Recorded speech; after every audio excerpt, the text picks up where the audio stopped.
Welcome to Stormin Chocolate. I'm Stormin Norman. Today's song is number 38, Nobody Does It Better, by Carly Simon from the movie soundtrack of The Spy Who Loved Me.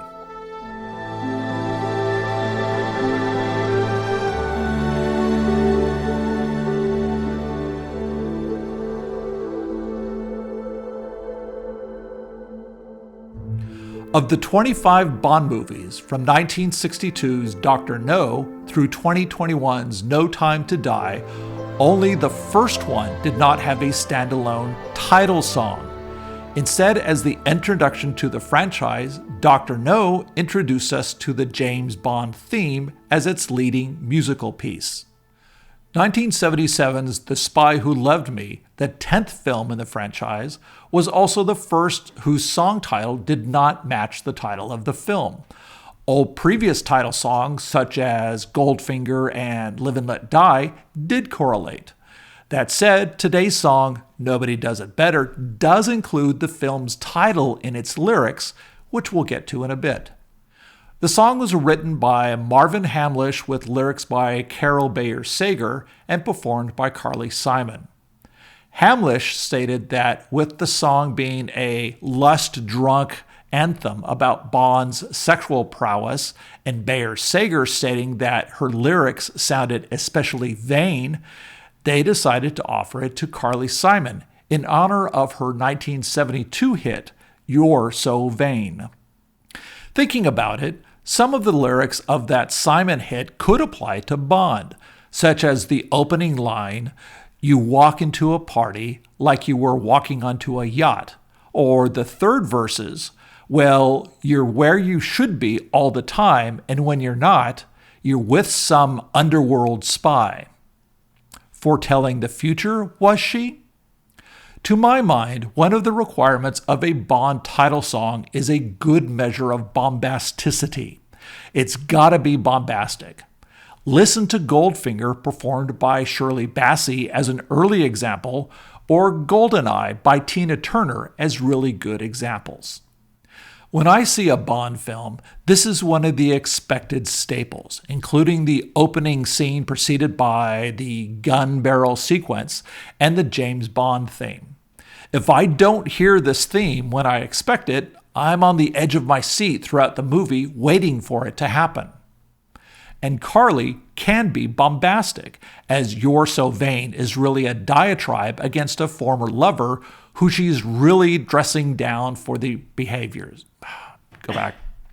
And Carly can be bombastic, as You're So Vain is really a diatribe against a former lover who she's really dressing down for his behaviors, both to her historically and to other women.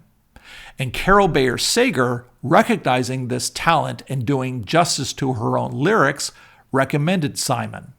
Conversely, while there are many parallels, today's song is more of a love song, a giving in to the sexual prowess as being the best, even though she wishes it weren't, in what I'd call tongue-in-cheek.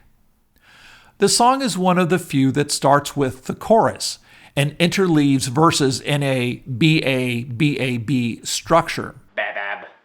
The first and third choruses are the same, while the second is different but with the same structure. The first chorus kicks off with only piano and Carly lamenting the state she's in. Nobody does it better. Makes me feel sad for the rest.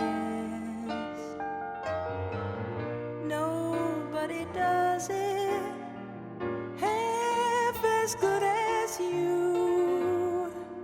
Baby, you're the best. I wasn't looking. You're the best. Goosebumps. Sounded like a sheep, actually. Not only does this set off the tone, describing the contradiction she's in, but with Simon's great, powerful contralto, the last line builds up to the bombasticity we expect and love. The verse has a modified limerick rhyming style of ABCCB. The first verse, which also includes the film's title and thus ties it together, goes like this. I wasn't looking, but somehow you found me. I tried to hide from your love, but like heaven above me, the spy who loved me is keeping all my secrets safe tonight. I love the way this was done. And it doesn't hurt that The Spy Who Loved Me was my favorite Bond movie until 1995's GoldenEye, but we'll talk about that later.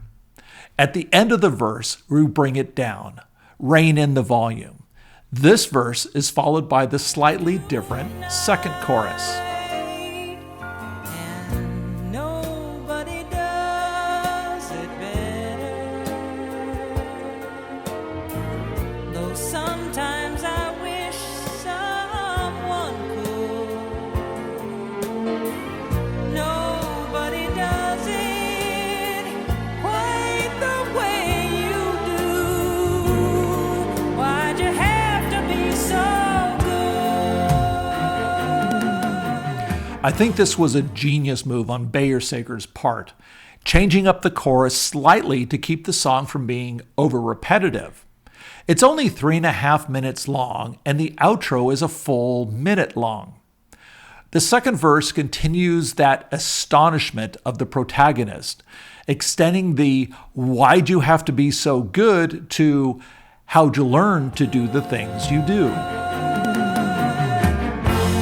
way that you hold me, whenever you hold me, there's some kind of magic inside you that keeps me from running, but just keep it coming. How'd you learn to do the things you do? This is followed by the final chorus and then a minute of outro with punctuating horns. And hearing this just reminds me of the credits crawl until we jump back into the film's action. And I didn't even mention how the opening sequence leading to the title song goes, but it's one of the better ones. The Spy Who Loved Me, released in the summer of 1977, which included Star Wars 2 months earlier, Close Encounters in November, Smokey and the Bandit, which made more money than Close Encounters, and Saturday Night Fever in December, grossed nearly $50 million that year in the US and $185 million worldwide. It was Roger Moore's third stint as the titular hero, and he'd go on to do 4 more. See what I did there? Before handing over the Walther PPK to Timothy Dalton. Speaking of which, of the Bond actors, I was raised on Roger Moore as his TV series The Saint was available here in the States, logically since NBC was one of the developers. The original series ran for 118 episodes from 62 to 69, with Moore as Simon Templar. It was very much a Bond-esque character, but instead of working for British intelligence, Templar was a wealthy adventurer and vigilante PI who traveled the world righting wrongs. But as an amateur, as he was always on the radar of the constabulary, and not in a good way. Taking over as Bond for 1973's Live and Let Die, there was tons of Simon Templar in Moore's characterization. To me, it felt familiar, and Connery was always slightly different. Ironically, the same thing happened again down the road between 1987, when Timothy Dalton took over, and 1995 with... We got to watch that movie that David McCallum was in. That spy movie. David McKellen? McCallum. David McCallum. He was in... I know who he is. He was in I Spy. I don't recall him in any Bond movie. No, he wasn't in a Bond movie. He was in his own movie. He was like Illinois Kershkin or something. Some weird... That was I Spy. Then, yeah. Do you have it? No, it's not a great movie. And it doesn't, and I'm not sure that he's in it. I saw the TV series I Spy, which is why I knew him. I Spy is a TV series with Ilya Kushkin, something like that. See, the movies are kind of like a reboot of the series where they have a British intelligence officer and a Russian intelligence officer, and they put them together. Best known for his role as Ilya Kuryakin in The Man from U.N.C.L.E. Oh, The Man from U.N.C.L.E. God, that's right. All these spy shows because of the success of James Bond. Taking over as Bond in 1973's Live and Let Die, there was tons of Simon Templar in Moore's characterization. To me, it felt familiar, and Connery was always slightly different.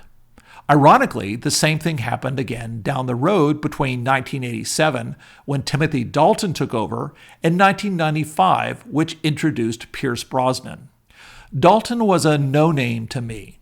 Described as a classically trained actor at his introduction, the only thing I had seen him in was 1980's Flash Gordon, a film that was so bad it was good.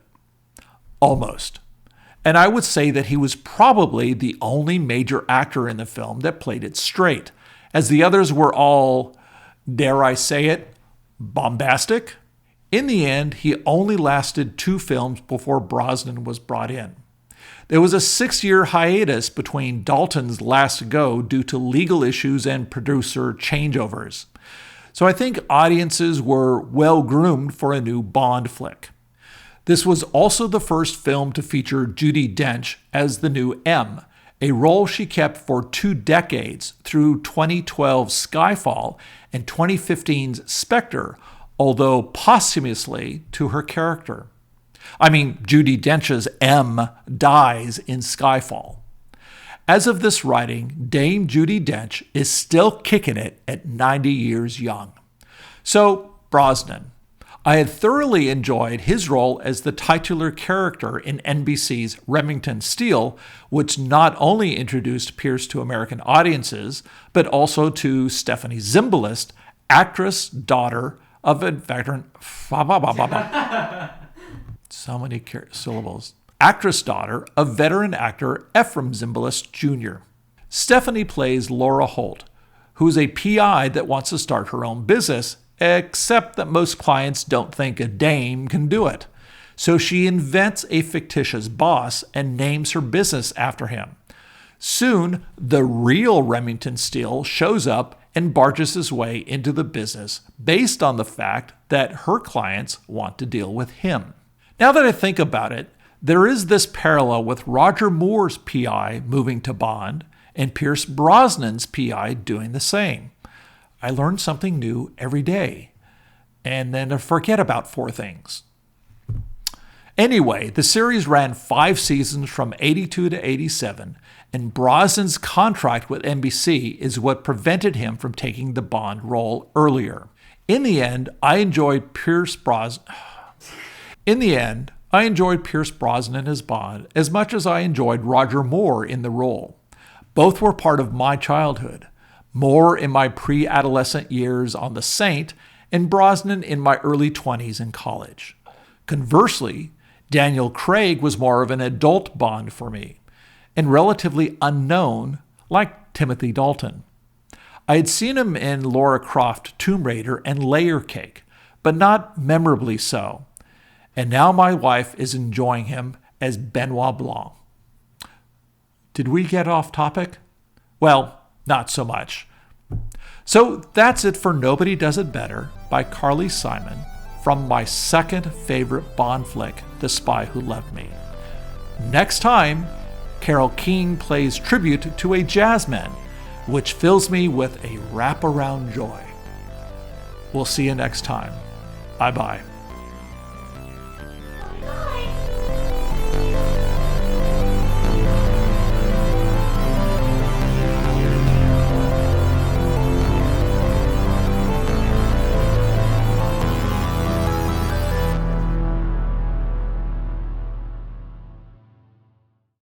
Welcome to Stormin Chocolate. I'm Stormin Norman. Today's song is number 38, Nobody Does It Better by Carly Simon. What? Where did that come from?